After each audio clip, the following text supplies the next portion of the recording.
do Islã para a reverberação sunita, né? E aí tem esse diálogo entre sunitas e xiitas, né? E os sunitas são predominantes dentro disso que se reverbera enquanto Islã, mas aí geograficamente isso a gente poderia abordar posteriormente, como é que isso se reverbera dentro dos países que exercem, né, o islamismo de um modo geral. Não sei precisar exatamente qual é o caso do Afeganistão, né, mas é importante ter em mente essa questão, né, dos sunitas e dos xiitas, porque, em certo sentido, isso vai dialogar com as escolhas políticas, não que totalizem as escolhas políticas acerca dessa questão, digamos, de se tornar uma tendência mais progressista ou mais conservadora. Em alguns momentos, sim, em outros, não. Né, para você, de certa forma, poder exemplificar essa questão da complexidade política, né, e, em certa forma, vão se instaurar alguns, digamos, partidos ou movimentos que podem ser associados a movimentos comunistas, né, dentro do próprio Afeganistão, que vão dialogar com essas questões. Né?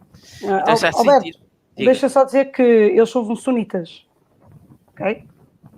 Oi? Não sei se estás-me a ouvir.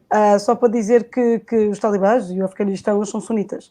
Sim, eles okay? são sunitas, né? Eles seguem, como eu disse, eles são influenciados pelo Paquistão e principalmente pelo Irão. Nós temos o sistema do Ayatollah no Irão, só para deixar isso um pouco claro. Ok. E aí, né, sempre, digamos assim, os Estados Unidos, ele se coloca como alguém que é capaz de oferecer tutela, né?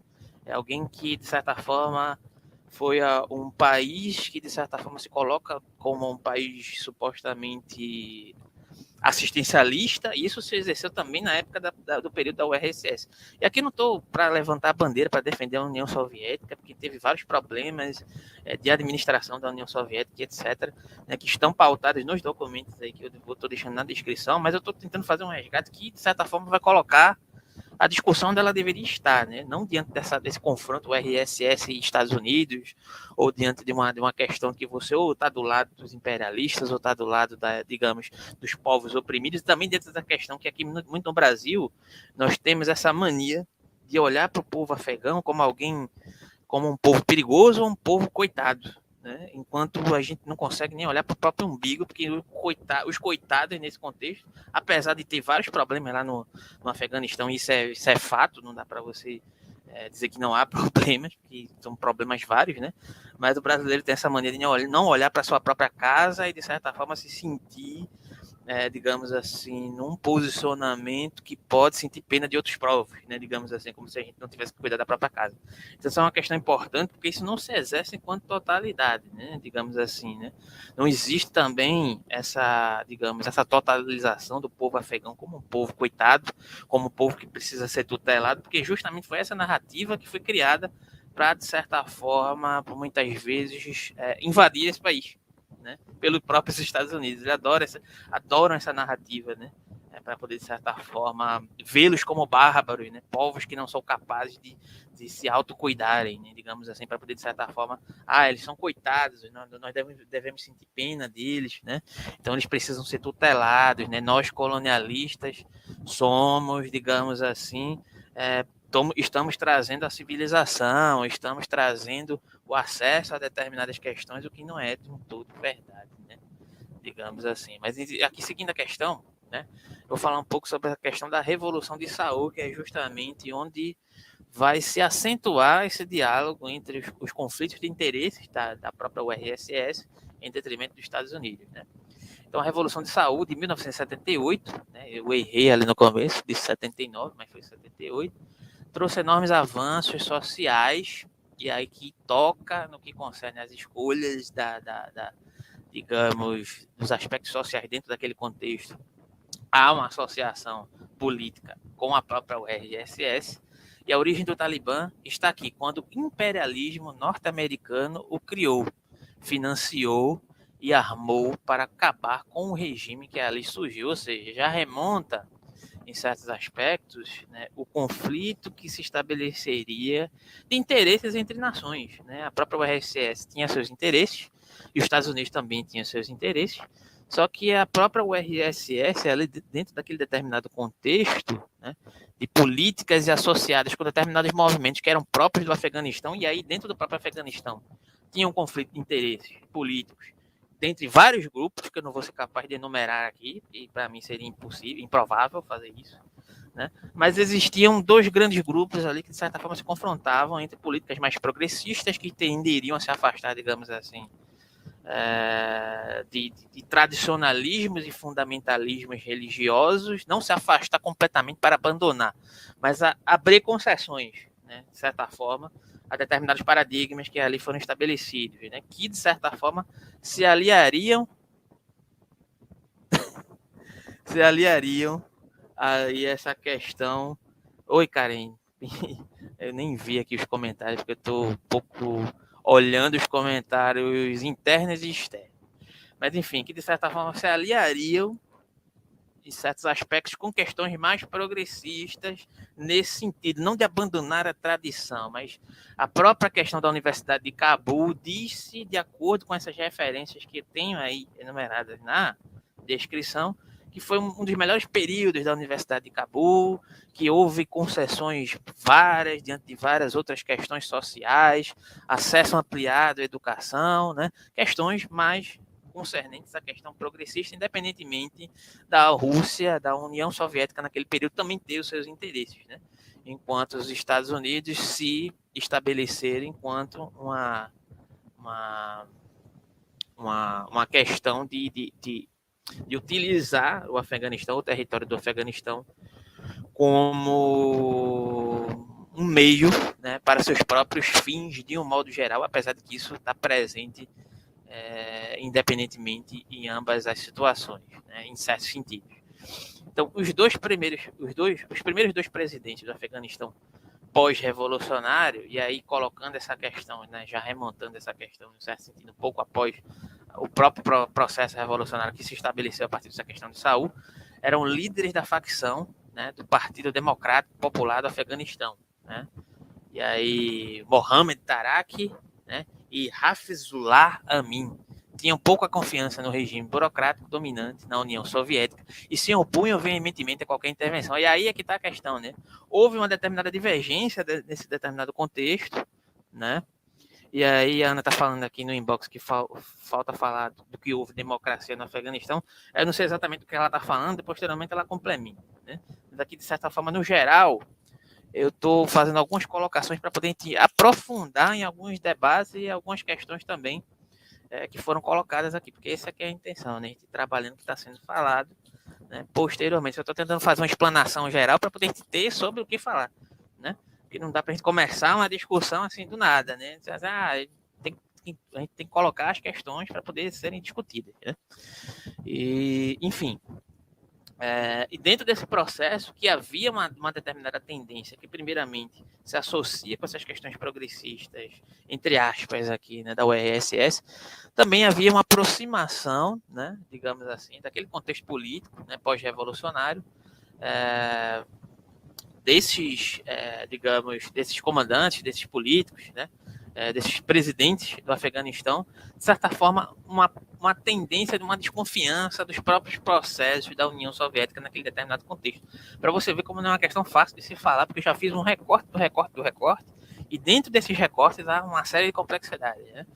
Então, seguindo essa questão, essa linha aqui do próprio slide, né, se opunham a qualquer intervenção estrangeira, inclusive a União Soviética. Então, o próprio Taraki foi assassinado no início da Revolução e aqui é uma colocação da fonte que eu utilizei, mas aí é questionável também, disse que é altamente provável que tenha sido a KGB ou a facção pró-Moscou que tenha assassinado Hafizullah Amin na véspera da intervenção russa. E aqui é a controvérsia, né? Porque a referência que eu estou utilizando lá na descrição, ela já diz que, na verdade, em certo sentido, isso pode ter ocorrido dessa forma, né?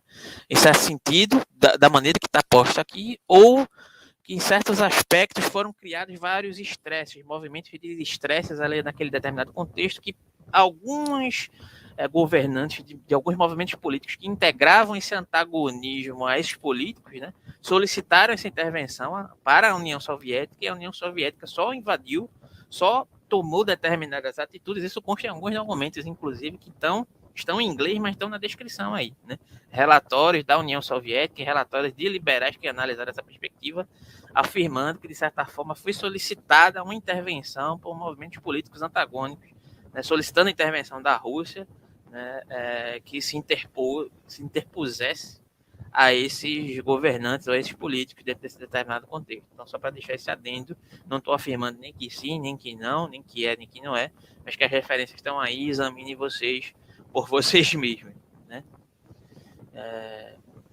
Então, em certo sentido, foi uma revolução por decreto, que foi imediatamente apoiada por milhões de afegãos oprimidos. E esses decretos estavam dirigidos contra as formas mais extremas de coerção prevalecentes na sociedade. Por exemplo, o decreto número 6 cancelou as dívidas, empréstimos, hipotecas e aluguéis devidos pelos camponeses a usurários e grandes proprietários de terras.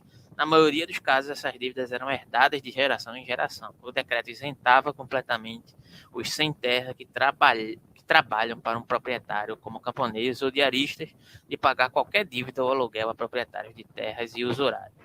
O decreto número 7 tinha a função de garantir a igualdade de direitos entre homens e mulheres na esfera jurídica, eliminando as relações patriarcais e feudais injustas entre marido e mulher.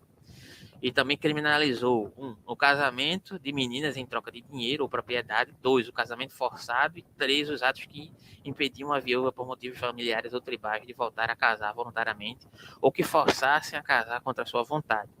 E foi além ao definir a idade do casamento aos 16 anos para mulheres e 18 anos para os homens, proibindo assim o casamento infantil. E aqui, de certa forma, vai tocar em várias questões do próprio fundamentalismo, né, proveniente das religiões assumidas, né, por aquele contexto, que é algo altamente progressista, que foi algo, de certa forma, causado por essa pretensa que é chamada invasão da URSS, os demônios vermelhos, né, digamos assim, né, invadiram e causaram todos esses malefícios, né, esse povo, né, digamos assim, né, ironicamente falando. Mas vamos prosseguir aqui para ver se a gente consegue adiantar, para poder já entrar em algumas questões, né. O decreto número 8, né, confiscou as terras dos senhores feudais e a família real deposta em compensação e as redistribuiu entre os camponeses sem terra e os pequenos proprietários. O objetivo do decreto era, em primeiro lugar, eliminar as relações feudais e pré-feudais da ordem econômica e social do país. Outras políticas radicais que vão na raiz das problemáticas estabelecidas naquele contexto, postas em práticas pela Revolução de Saul, foram o cancelamento dos aluguéis, a distribuição equitativa da água e o estabelecimento de cooperativas camponesas. Grandes campanhas de alfabetização foram lançadas em 1984. Alguns dos avanços educacionais que eu mencionei rapidamente anteriormente, né? 1,5 milhão de pessoas haviam concluído os cursos de alfabetização e, nesse mesmo ano, 20 mil cursos de leitura e escrita com 377 mil alunos estavam em funcionamento no país. O objetivo era erradicar o analfabetismo e, em 1986, nas áreas urbanas e em 1990 em todo o Afeganistão. Então, no período que antecedeu essa revolução, apenas 5.265 pessoas haviam concluído os cursos de alfabetização.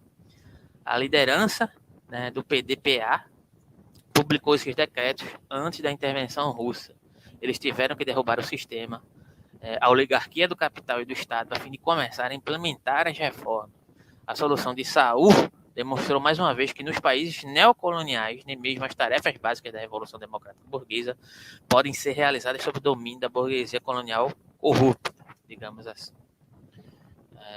Então, essas medidas radicais anunciaram o fim dos interesses imperialistas e do sistema capital feudal, capitalista feudal, em toda a região. A revolução abalou os corredores dos centros de poder, de Islamabad a Riad e de Londres a Washington, para impedir a transformação revolucionária do Afeganistão.